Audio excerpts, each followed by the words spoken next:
Back on live. Let's see. All right, so we're going to be chatting with Maria Sandhammer here in a second. Just waiting for her to join in. Hope everyone's doing great today.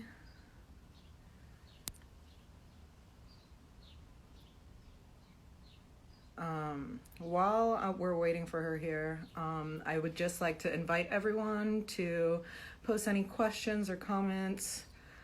There is usually a little bit of a delay, so sorry if it takes us a minute to get to those, but yeah, feel free to ask anything.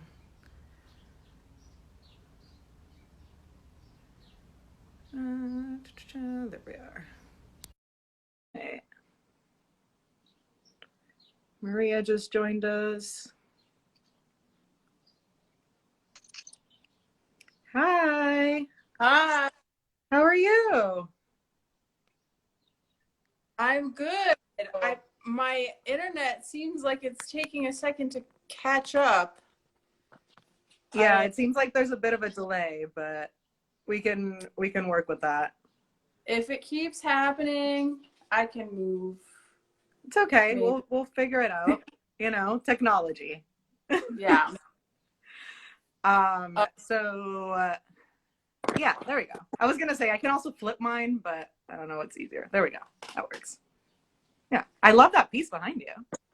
This is the only artwork of mine that I actually have At your house, like at my studio at all.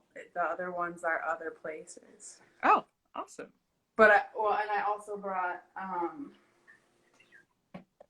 I tried really hard to frame this situation, but I don't think it's working. I brought this mask that I made also. Oh, that looks cool. Oh, that's awesome. I'm excited to talk about that.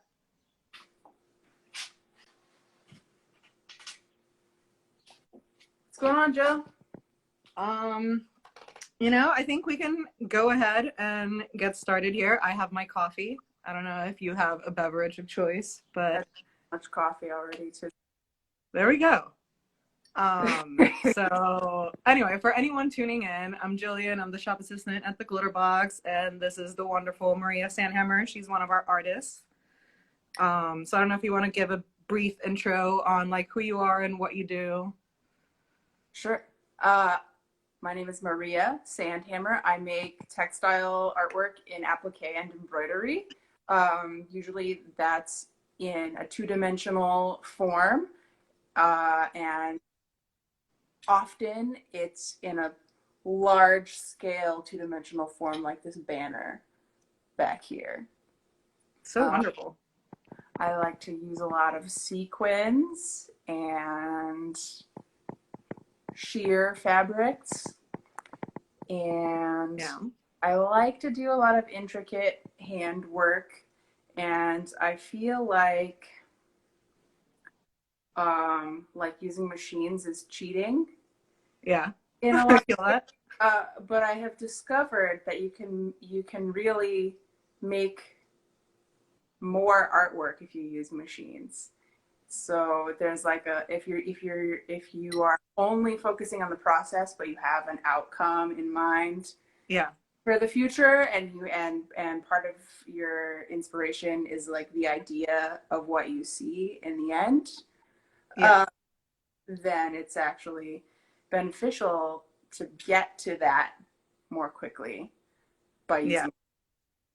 Yeah, I feel that. I think especially when you when you have deadlines and stuff, or very specific commissions, I guess. I am gonna thanks Joey. Yeah, great shirt, great mug. Thank you.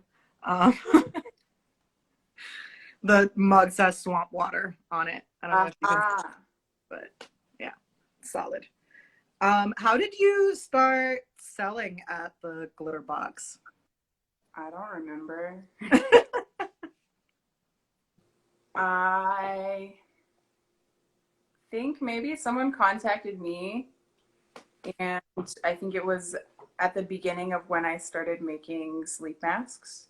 So maybe Yeah. that How 2 long years have you been ago, making the mask for? about 2 years. Okay, cool. So it was like kind of when I first started, and I didn't know what the prices should be, and I Yeah, didn't know like how to do wholesale, and now that's my main business. that's Like crazy. Yeah. that's how I make my living. And then when I sell artwork, that's also how I make my living, but it's a smaller percentage. Yeah.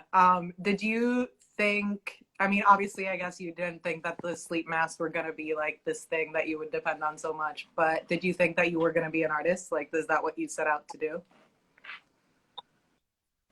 Um, so I, I've always worked in like the garment industry. Like Yeah. I worked in this atelier making luxury evening wear, and also as their menswear person, I was making suits as a tailor for them for a while. Oh, And so that was kind of how I envisioned myself, like doing that, or like I had also worked before that in theatrical productions, yeah. doing costumes. Ooh, fun. So like all of it had been about the technical specifics of making garments, but doing so in a really detailed, specific, Yeah. precise, like applying sequins just so, applying beads just so, making sure like corsets underneath of dresses were just like Yeah. one structural dress, and then it just becomes you when you put it on. Amazing.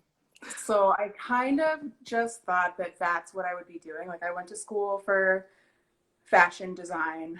I have a BFA from Savannah College of Art and Design, and Cool.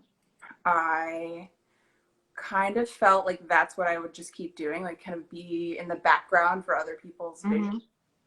And then one day I was visiting some friends who were artists in residence at the Bemis Center for the Arts in Omaha, Nebraska. Yeah. And they were having this like they were artists in residence. They were having this like open studio situation where people from the public were coming in to see their studios, and Yeah. people kept asking me if I was one of the artists. And I was like, no, no, no. With my friends. And one of Yeah. my friends was like, Maria, do you know that you're an artist? And I had brought this like quilting project that was like, kind of something like this Mm-hmm. with me, just like this personal project that I was working on. And my friend Sean said, no, you are an artist. Like you need to figure out what that means to you and what you want to do with Yeah. that. You are actually an artist. You're not just somebody who sews. Not that that's a bad thing, just that Yeah. his Someone else had to kind vision of, different from the vision that I had for myself. yeah. And I kind of somewhere in the next maybe like 6 months after that, I had this like sort of like vision. Like whereas previously I didn't know, even if I was supposed to be an artist, I didn't really know what type of aesthetic I wanted to put out into the world. I didn't just Yeah. want to be making like something not interesting, Mm-hmm. something not relevant. Um,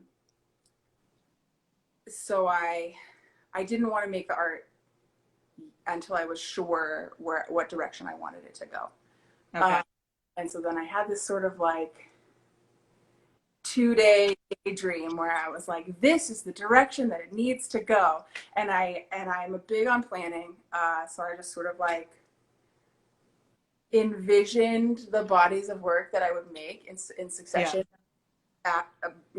after each other. And of course, I am still making those things, but they gather outside influence like as I go down the line. Mm-hmm. So even now, honestly, that was maybe 4 years ago. Even Okay. now, I am making ideas that I thought of 4 years ago, but are still separately influenced by everything around me. And now I'm thinking about other ideas that Yeah. I can't do right away because I have to finish the ones that I'm doing already. Um, Yeah. but I can sort of like see what's next. So anytime I almost never have spare time, even during this whole quarantine situation. So even when I do have spare time, I'm like, oh, I know what's next. Like, I have all the brainstorms set out already. Yeah. I definitely am that kind of person too. Like I'm still even through this, like I keep my planner and I have my little notes of things that I like need to work on when I have free time. So I feel you on still being super busy through this. Um I guess I didn't actually answer your question, which was about the sleep masks. And the short answer to that question is that when I left college, I I knew that it was going to be helpful for me to come up with a smaller thing that mhm. wasn't, you know, several $1,000 evening gowns or Yeah. suits. Something that wasn't that was more accessible to everyday people, Yeah, that anyone could buy. right? Who wanted to buy a piece of something novel. Mhm. And I did know that that was something that I needed to do since 2010. But the issue with that is there are a lot of people and they have a lot of different preferences, and there are a lot of crafty people making cool crafty things. Mhm. You have to kind of come up with something really niche. And I've made so many different things. Before the sleep masks, I was making AstroTurf fanny packs, which I actually did also sell at the Glitter Box. Um, those were a hit, but you have to wear them in public, Yeah. which is great for me. I love wearing AstroTurf as a bag in public, but it takes like you have to convince yourself that you're gonna wear the fanny pack and not have that fanny pack wear you when you go Yeah. to public, and you have to be ready to talk to people who are like, "That's a cool bag." So Yeah. that So a lot of people don't. a great business idea, but sleep I think masks it's great. I think I would rock it. people do, but alternately, sleep masks I can make them. They can be fabulous. You can wear them on your head at your house and not have to worry who's gonna see you Mhm. when you're wearing the sleep mask. You can just be fabulous at home, and it's just for you. Yeah, be fabulous for you or for no one really, because when you're wearing it, you can't even see yourself. So Right, but you can tell the difference yeah, you for can tell that you're fabulous. that and somebody else. Yeah, maybe your cat is really enjoying it. So I've I've um, sold a lot of sleep masks, and one of the things that I really like is people will send me their like success stories and their yeah, photos, and there's always like, and my cat's laying on me and like nuzzling my mask, or they'll like put them on their dogs. Um, oh my god, I love it. I feel like these are really great like reviews to receive. they're what? Really great reviews to receive, like just these Oh yeah, stories about people sleeping and their pets.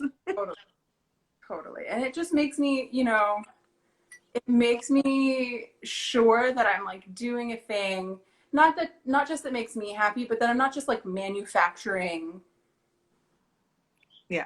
a doodad and sending it out there. Like I'm engaging with the people who are getting that thing, and it's Mhm. enriching lives in some way. Yeah. Um, Speaking of your other art, though, that is not sleep mask, Mhm. was there? So okay, so like you went through this process where someone else kind of had to point out to you that you were an artist, and Mhm. like, um, was there a piece that you made that you were like, oh, okay, this is what I'm meant to be doing? Like, Uh, did you just kind of like create something that you were like, oh, yeah, this is what I need to be making? I had been only doing handwork, and it was only process oriented and not outcome oriented. Mhm. That was really really great from an experiential standpoint and art itself, but it wasn't really great for other people's experience. And so I was like reframing my life, and I was like at the orange couch on my computer because I didn't have internet at my house whenever that was. Yeah. And looking at gigs on Craigslist and like jobs on Craigslist, and one of them was to be an artist assistant to a local artist who works in applique and embroidery, making Okay. large, something like that, right? Um, and I was like, this is great. Her art is great. Um, I am going to show her that I am the person to be her assistant. So I made this work that was like similar to her work, but also like very clearly my own artwork, just like influenced by her style. Mm-hmm. And so I made this portrait of Saint Philomena, who is like the patron saint of women and girls, Mm-hmm. pious young women and girls, like women of strong backbone. Yeah. Uh, and this like, if you don't know about her, she's this like occupying guy in charge wanted to marry her, but he didn't share her faith, and she said no, and so he basically had her martyred, but he tried to kill her 3 times in 3 different ways. It didn't work any of those. Yeah. Which is it's a pretty cool story. Right. So just with saints, they have attributes, and so she had all of her attributes, one of which was like drowning, so there was like an underwater part. Oh. Some arrows and like all of these things that you normally see this saint with, and it was just like this very saintly composition, and I'm very proud of it, and it's a portrait. So then I like showed up to this interview with this artist, and she was like, this is great. She was looking at it, and she was like, I can see how like this person can probably make my artwork for me. Yeah. But then she was looking at it, and she was like, I can see how this person, is their style is different, like their technique is different. And so they offered me the job, and I was like, great, how much do you want to pay me? And they said they wanted to pay me $8 an hour. And I was like, 40 hours a week. Yeah. Like work from home. And I was like, I can't do that. Then I was like, but I can do this artwork. And pay myself more than that, making my own artwork. Yeah. So that's how I ended up. I was like, I really like doing this. I really like making these. Yeah. So that was the piece that made you kind of realize that it was in you. Yeah, I was like, I really take this somewhere. Yeah. And then I look at that artwork, I'm sure I know this is common among a lot of artists. When I look at that artwork, I see all of the ways that those pieces, when compared to all of the ways that I do my work now, and it was like horribly inefficient. Yeah. It took me way too long. I added way too much detail in certain areas like nobody would ever see. But I know it's there. Yeah, I think we all do that a lot when we look at older pieces. But speaking of, like, what's your process usually like when you go to start a new piece? I make some sketches, and I do need a lot of like image reference because I pick something. It's come to this point where it's very graphic. So I want to be able to make things look three-dimensional, some occasions, but mostly two-dimensional, as though it were several layers of a screen print almost. Yeah. So I want to just be able to cut out the silhouette of whatever image I want people to see, and for it to be recognizable, and for it to have a style that I want. So I like spend a lot of time Googling and finding like just the exact right shape of the egret neck, out of like hundreds of egret pictures. Like I will find the exact right one.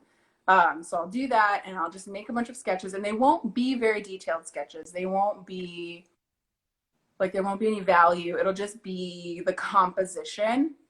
Mm-hmm. Like sometimes I'll have like a rectangle, and I'll know that I have a sort of circular object in one corner and like a Mm-hmm. sort of square object in the other corner, and it'll just be like me with my pen, like just Yeah. so that I can see if the composition is balanced, you know, Mm-hmm. before I start. And then I usually make a background, and it's just like applying. Imagine it like making a bunch of stickers and then Okay. applying them to your background. It's a lot more involved than that, but just like, okay, well, I'm gonna put on the bird now. I'll just make that sticker, stick it on. So it's like collage. Fun. Yeah. Yeah. That sounds great. Now I'm like, ooh, I want to make some stuff. Yeah. Well, but the Um, problem is it's not like collage because it takes a lot longer, like, yeah. to apply the glue, which is the thread. Do You got you find it like, do you find it annoying or do you find it meditative?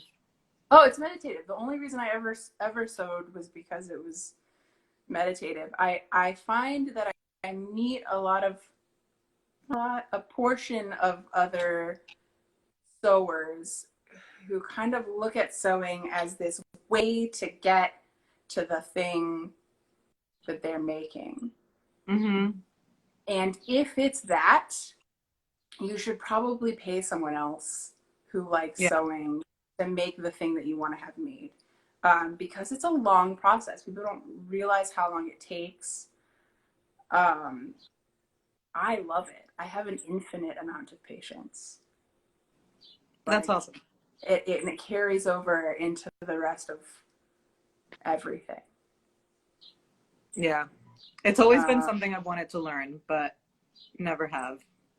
So I'm very jealous of people that can do it as amazingly as you. the problem is, I think people when they think about sewing, they have like they see it as this thing that someone else can teach them, which it can be that. It's Yeah. really just about like, no one when they start sewing is gonna just be good at it. Maybe they are, but like I made some really garbage things when I was 12 when I started Yeah. sewing. Like, and there were things that I made that were like the first things that I made, and my mom was like keeping them and hiding them, but I was so embarrassed of them that I found them later as a teenager and threw them away. And like all these kinds of things. Like I remember somebody asked me to the prom, and I was Yeah. like, okay, I'm gonna make a dress. And it was a great dress. It was like um army green jersey, Yeah. okay, and strapless and very form fitting, with like a Mm-hmm. fishtail, and had a hunting orange band across the top and orange like netting Oh, as the, wow. so it was like very hunting chic. And I didn't have any, I had like a cool punk rock hairdo, and the people at my work were like, you have to wear a wig because my hair was short. And I was like, and then I looked at the pictures later and I was like, they were right. That It sounds really did amazing. like long curly hair. I think I need to see a picture of that. I don't know where it is. I'm gonna have to find it. But point being, I was so proud of that dress. But but going through all of the different learning experiences and processes that I've Mm-hmm. gone since then, it was a hack job. And so I guess the point that I'm making is like I had been sewing for 4 years already at that Yeah. point, like every day sewing for 4 years, before I could like make a prom dress. Yeah. Yeah, maybe I'll just start giving it a shot. You know, you never know. My But let's look at some of your work. Oh yeah, well I just have the two things. I have this banner, which is it's called Judgment, and it's based on the Judgment card in the Major Arcana in the tarot deck. Yeah. And it's, I don't want to say loosely based. It has all of the elements of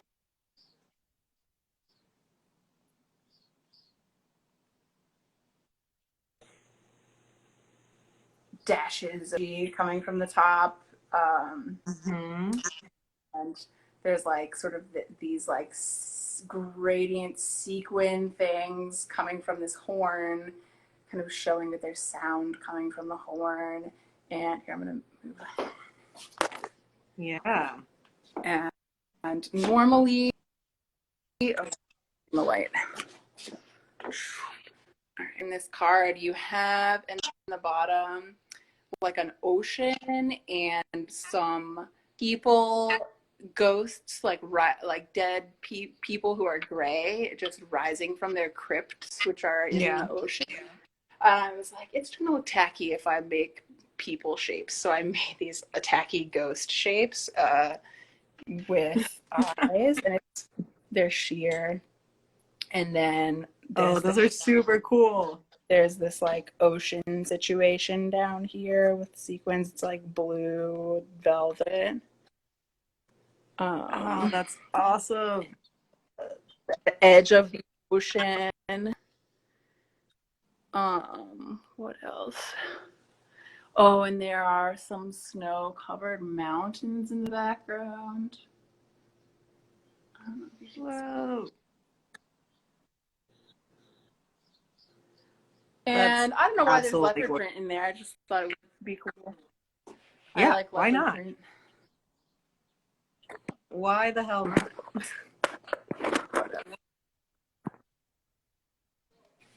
And then this is a mask that I made during Mardi Gras.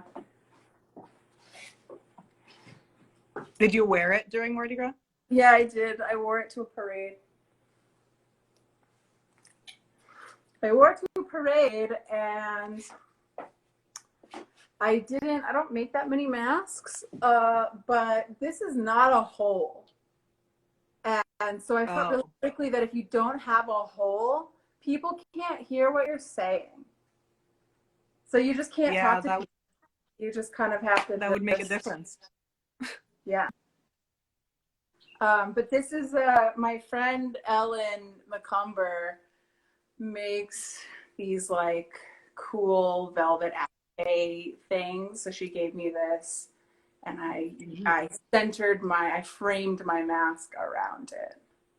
But did you do a whole outfit to go along with the mask? Oh yeah. Oh, I have the outfit here. That's gorgeous. But yeah, it was the thing about it is you have to balance an art. I didn't make it super duper flamboyant, the bottom part, because the matte focal point. Like I made the color the same as the mask, and there was little details, velvet, but like pretty plain. Yeah. So since you brought up this mask that's actually like inspired by Carnival and whatnot, why New Orleans? Like, how did you end up in New Orleans? Why make art in New Orleans? I had to go through a life change after a breakup, and so I sort of rebuilt myself and saved up a ton of money and went on a really, really long trip in my car. And I visited all of the cities that seemed like they would be appropriate for me to live in, and evaluated them with a rubric based on which qualities each place had. I love this. Like that I needed in my life. Yeah. And I wasn't even like, I was coming to New Orleans to visit a lover. I wasn't like actually considering New Orleans, but I was like, well, I'm here, so I'll do the sheet on New Orleans. And so then by the time I was in San Francisco, like almost about to stay in San Francisco, I sort of realized that, oh, actually it was New Orleans. And so I had to go home for the holidays. So I left my car in San Francisco and flew home for the holidays. And then my friend in San Francisco said, oh, well, do you want to go to New Orleans for Mardi Gras? Move there anyway. So I'll just drive your car there and you can fly there and then I'll fly back. And so I came here like sooner than I thought I was going to, and then was all during Carnival, like bumping into people who I knew already, who like either lived here or didn't live here. And it was just like very startling, but also very comforting to sort of feel that I had made the right decision. You know, I felt like you were immediately like, oh, this feels right. Right. One of the criteria was a certain type of supportive community that you know, I needed to feel about a place in order to move there.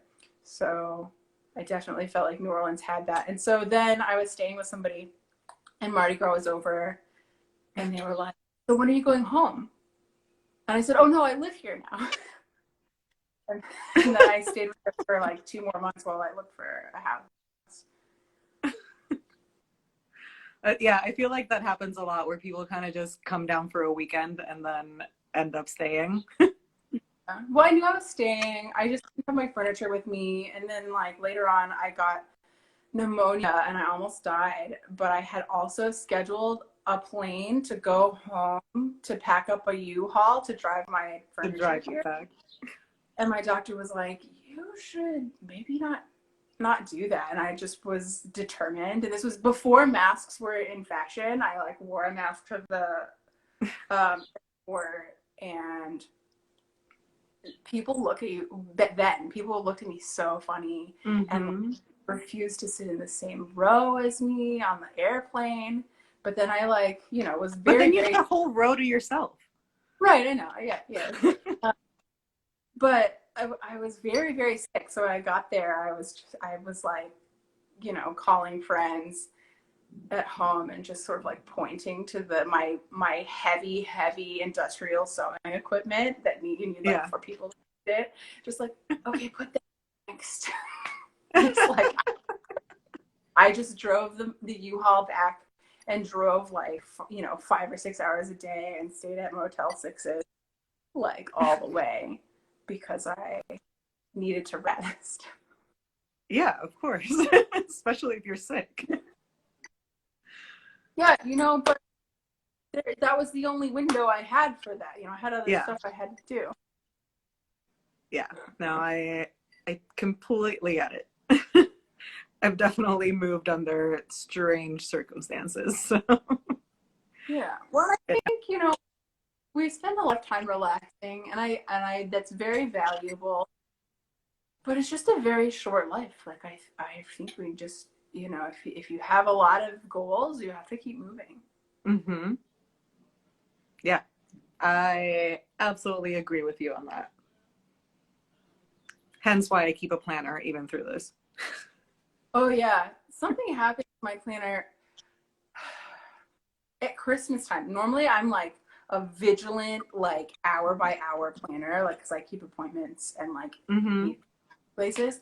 But like since December, I was like done with the holiday rush for sleep masks. And I was like, all right, cool. I'm just going to take January off. And then January turned into Mardi Gras. And then Mardi Gras turned into COVID. No plan, day planner.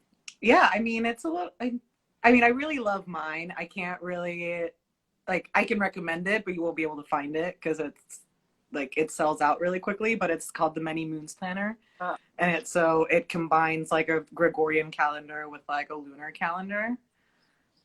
oh, cool. And so yeah, and it includes like rituals. So like for yesterday's new moon, it has like a whole like new moon ritual for you to do, and like like journaling prompts and stuff. So I really like it because it's a good mix of keeping myself organized, but also like a little bit of self-care, which is important. Right. Yeah.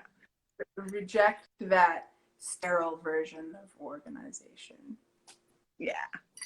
Yeah. Is there a particular like color palette or technique that you're into right now, or that you're like wanting to play with more? Well, I really like orange, and I'm sure that'll go away eventually, but not anytime soon. So I got these really cool hand woven silks. I just put my Coca-Cola on them. But I'm really excited about these materials specifically. Yeah, those look fun. Today, and they're very, I don't know if you can hear it, but like the way that it squishes on itself. Yeah. Could you hear it? Yeah. It's very satisfying. Yeah, I could play with that for a while. Yeah, it's very good. So I like that color palette, and then a technique. Oh, somebody. I had a job, a gig. When I say job, I confuse people. I mean a gig. Yeah. I'm doing patterns for Leah at Cheeky Bits. Okay. They make cool clothes out of you know probably better than I do, like dead stock, vintage materials. Yeah, their stuff is really rad. It's very rad, but they don't make patterns. I make patterns for garments, and so the job was to make patterns for some pants, and she was going to pay me my daily rate, and then she was like, "Oh, but do you want to buy this machine that does embroidery?" I was like, yeah, I do. So it ended up being like a straight swap. Like the value of the machine was a straight swap for a day rate. Yeah. So I have this machine. And we had this like strange, I'm gonna show it to you. I don't know. I haven't tried to use it yet. I don't know how it works. It doesn't have the software. Okay, but it has this loop thing. Okay, and then there's like a little computer in there, and then there's software, and you can make it embroider whatever you want. Whoa. Like not just like pick a list of like, you know, stamps or emojis or whatever. But there's no pedal. Like it doesn't come with a like you don't need a pedal. You just press a button and then it goes and like makes the shape. So I haven't used this technique yet, but I'm looking. That looks really cool. To figure out this to me, because a lot of people assume that like with my sleep masks that I use something like that or something even more advanced already, but I actually sew every one of them myself on the machine. So that'll be helpful for that, but then also helpful for like, I'm trying to think of there's not a good example on that. Like sometimes I'll make flowers and I'll not hand embroider, but like use the machine and embroider each one, like every stroke of color. They call it thread painting or free motion embroidery. I'll do like that and like use the machine to paint every flower, which is beautiful, but you can achieve the same effect by designing that flower in a program, in an app, and sending it to the machine, and then you can make multiples of that while you do something else. Yeah, That something sounds really cool. Yeah, that's fun. I look forward to seeing what you come up with using that machine. So last week we talked to Joey, and I asked them like if there was any questions that they wished I had asked, and the only question that came up was if you could say something to your 5 years ago self, what would you say? Oh, my 5 years ago self. Dump him. Yeah. That's a good one. Yeah, well, because like the thing is, there are lots of different, I'm going to try and make this short, but there are a lot of different ways that we relate with other people. And sometimes we can compare the ways that we interact with new people and recognize that they are better than interactions we've had with people in the past. Mm-hmm. But better isn't always best. There's always room for improvement. And if you make a mistake of identifying better as best when it's not that, it's not helpful. Okay. Yeah. I see where you're going with that. Right. Yeah. We don't want to throw anybody under the bus here.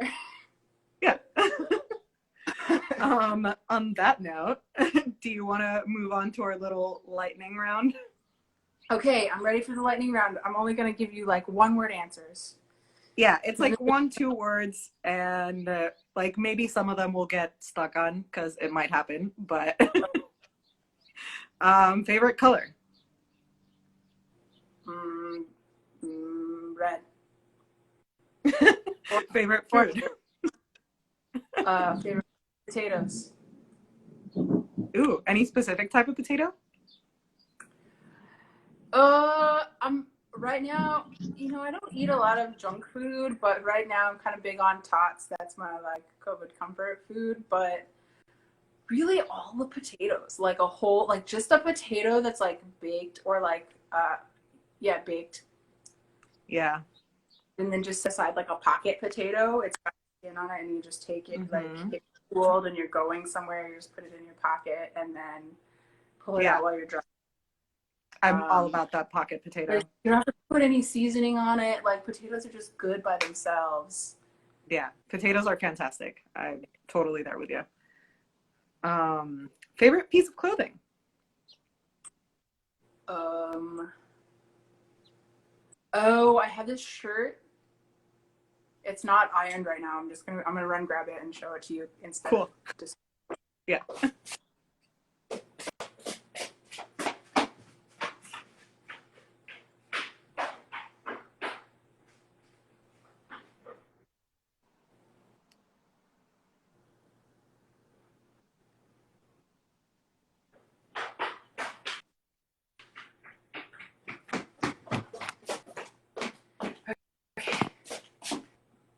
I'm excited for this. It's a long sleeve collared shirt. Like I said, it's not ironed. It's really right now, but it's red with like these different it's kind of just like a straight down hanging button up shirt with a collar. And it's like this funky, it's vintage and it's this fabulous like silk cotton blend. Yeah. Like, very luxurious. I have a pair of orange linen pants that I wear with it. Ooh, yeah, that sounds like a great outfit. Yeah, it's a pretty killer outfit. Yeah. Go-to karaoke song? Go to. Sometimes, if I feel, no, what's my go-to karaoke song?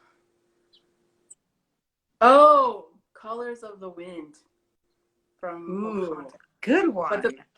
But the karaoke places, they don't really do Disney songs, so you can only request songs that are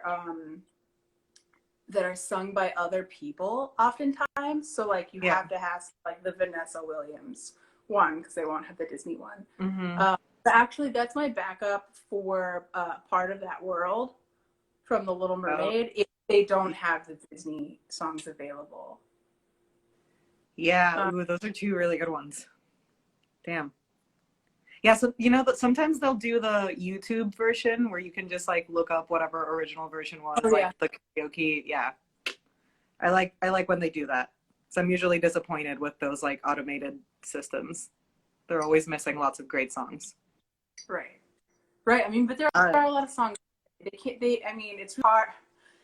In this day and age, you would think we would be able to catalog all the songs, but we're still working on that. Yeah, right? Something on your nightstand. On my nightstand? Well, there's a lamp. There's an empty cookie container. Like I said, I'm not usually into junk food, but these days, a little more. Chocolate chip. What kind of cookies? The off-brand of the like chocolate chip, basic chocolate chip. Cool. A book that you read recently that stuck with you. Yeah, I've been very busy lately, so I'm gonna be very honest. I have not been reading. I do love reading, and I go with sci-fi a lot. But like the last book that I read that really stuck with me was the Mars trilogy from Stanley Robinson. And Cool. so there are 3 books: Red Mars, Green Mars, and Blue Mars. And it's about they're very thick and it's very long, so I'm trying to like capsule synopsis. It's about scientists who leave Earth to go and prepare the way for colonization of Mars scientifically, and then the rest of Earth follows and tries to make Mars another Earth, and then these scientists rebel and create their own society. Okay. That sounds really interesting. So it's very interesting. I want to leave a lot of stuff out. Like, I don't want to give you clues, but I don't want to give you too many clues. There's a lot of, if you're into sci-fi and you're into like the idea of terraforming, it's a big concept in the book about like turning Mars land into like arable soil that makes plants that make oxygen, created an atmosphere where people can walk on the surface and breathe without like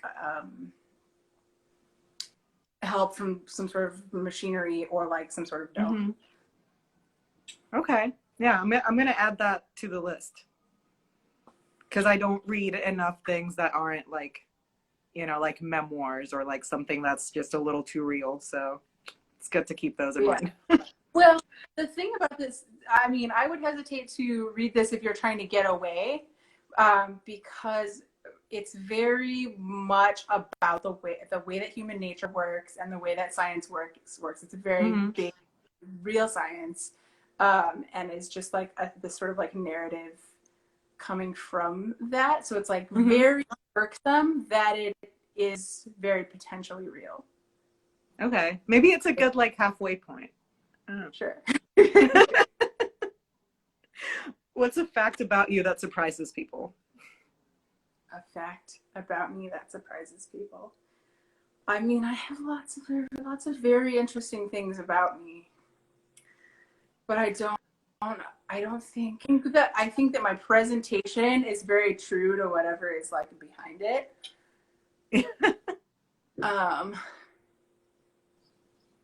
People are surprised.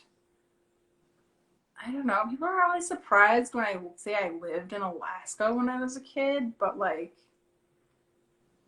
I don't know. That's not that surprising.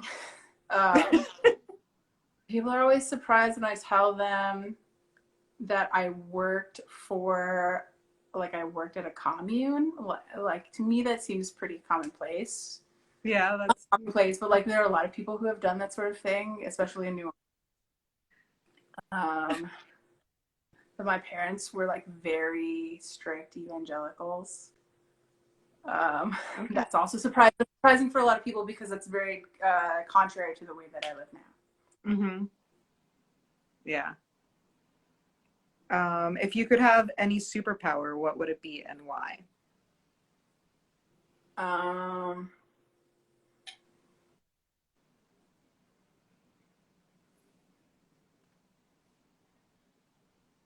I like time travel as a superpower, but I'm very supportive of the Prime Directive, so it would have to go hand in hand with invisibility. Like I would like the time travel part, but it would just be, you know, potentially wrong to interact Mm-hmm. while in the time traveling. Okay. So you would need at least two superpowers. I have to have, yeah, like the ability would be the vehicle. But it would be okay for me to do time travel. Fair enough. One word you would use to describe the glitter box.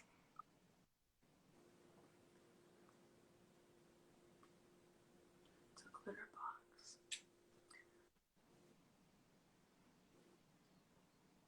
Oh, I have to use one word. Do you want more than one? You can use more than one. I was gonna say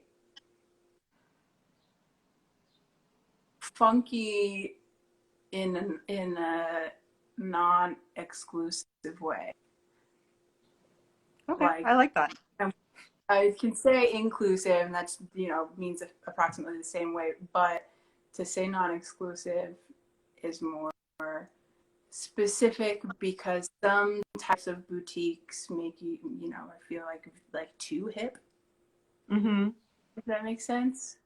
Yeah. It's not too hip. Anybody can go in there and, you know, for the most part, I feel like, and you're Mm-hmm. welcome.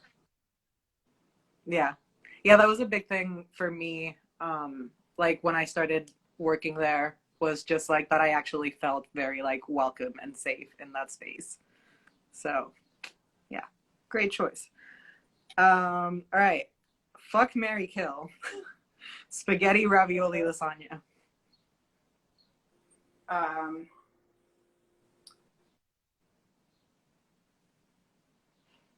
oh, you have to marry lasagna. I have to marry lasagna.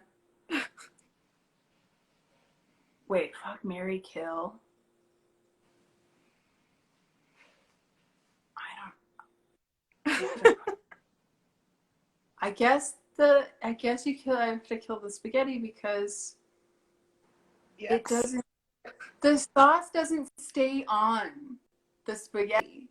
I agree. You You kill mix spaghetti it up. for sure. Then you have to go back and scoop it. So and then fuck ravioli. Okay. Yeah. As long as you're killing spaghetti, we're all good. All right. We have like 5 minutes left. So is there anything you'd like to add? If you want to tell folks just how they can support you right now, where they can find your artwork, mask and non-mask related. Yeah. So I don't know if I can say all that in 5 minutes. I continue to make large scale banner artworks. I don't not do commissions, but I have been rejoicing in saying no to commissions that I don't like recently, which Fair. makes me feel very powerful. So that being said, I would love to do commissions, but with respect for the art that I'm actually making. Like I don't want to Yeah. do a portrait of your dog. But Fair enough. I mean, like I love my dog. Like I might do a portrait of my dog, but then I don't want to do portraits of anybody else. But so you can email me. My email is maria.sandhammer@gmail.com. For that. Right now, my Etsy store for the masks is closed. but I make the sleep masks, I make mouth masks, Yeah. and it looks like maybe the glitter box is going to be selling the mouth masks. But as of right now, you can't get them anywhere. You could like DM me, but I'm just like taking a break from the masks because that was my only job for March and April, and I just need a break. Yeah, That's it's I good was to like, refocus now on your other work too. totally.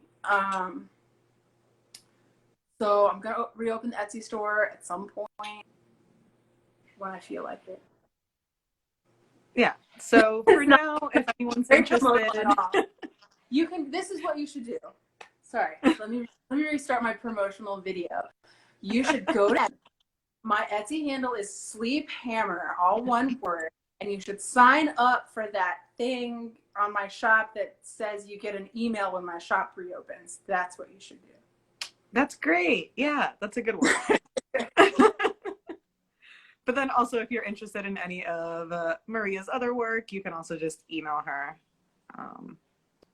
And yeah, we do have some masks at the glitter box. So totally. This one is for sale. Oh, I was gonna cool. sell. If anyone's interested in that, it's gorgeous. Thank you. I'm very excited about it. It's see-through. I didn't know if I told anybody that. Oh. Can you see my hand? Kinda. Light goes through it. It's chiffon. Oh, hell yeah. I bet it looks absolutely gorgeous with a light right behind it. Or like coming in through a window. Yeah, what's really fun is to hang it like a couple inches away from the wall, like maybe from the ceiling, and then have a light shining on it, and then you can see the shapes, the cast shadow going through it onto the wall. Really hell yeah.